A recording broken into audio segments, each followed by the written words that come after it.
फायदा जास्त. पण उपवास त्याला म्हणतात जो सहन होईल तोपर्यंत करा, सहन होईल तोपर्यंत करा.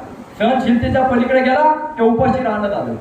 उपवास केला म्हणजे काय, खायला आहे पण खायचं नाही, त्याने मनाची पावर वाढते. आणि उपाशी राहणं म्हणजे काय, खायला नाहीये पण बळात उपवास म्हणजे कारण म्हणजे नाईलाजाने उपाशी राहावं लागतं, त्याने निगेटिव्हिटी येते. आपण उपवास करतोय, उपाशी नाही राहते. म्हणून कमीत कमी 3 ते 6 तास उपवास करा, कुठलाही थकवा येणार नाही. मी दर महिन्याला एक पर्वत मार्कंडेय सारखा, कळसुबाई सारखा निर्जला उपवास करून जातो. मी तुम्हाला एवढा प्रयोग नाही करायला लावत, तुम्ही फक्त घरी 3-4 तास तर करू शकता. तर हा उपवास आपल्याला करायचा आहे. त्यानंतर दिवसभराची सुरुवात आहे आपली ती हिरव्या पालेभाज्यांच्या कच्च्या पालकचे ज्यूस निघालायचे. 350 ग्रॅम कच्चा पालक या रेसिपी बुक मध्ये पल्लवी वाटारे यांनी बनवलेले आहे, याच्यात सगळ्या रेसिपी दिल्या आहेत.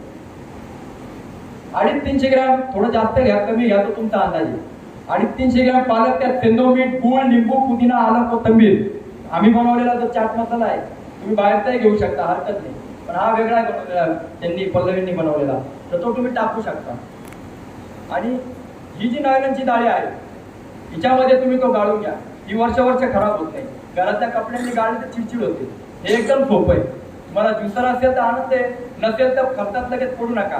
पहिले रिझल्ट तर पहा. आपण पहिले सारे प्रॉडक्ट खरेदी करून घेतो, पहिले रिझल्ट तर पहा.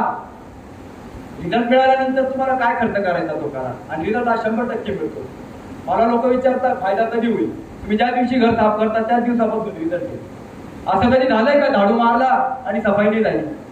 झाडू मारल्यावर सफाई होणारच आहे, आणि नाही झाली तर तो झाडू मारणाऱ्याचा दोष आहे. 100 जणांना मास्तर एक सारखं शिकवतात, प्रत्येकाचा 1 नंबर येत नाही, पण तो नापास होतो. त्यात मास्तरचा दोष नसतो, करणाऱ्याचा दोष आहे. म्हणून सिस्टमला प्रॉपर फॉलो करा. हा जो रस्ता आहे त्यात पालकचा ज्यूस घ्या. पालक नाही भेटला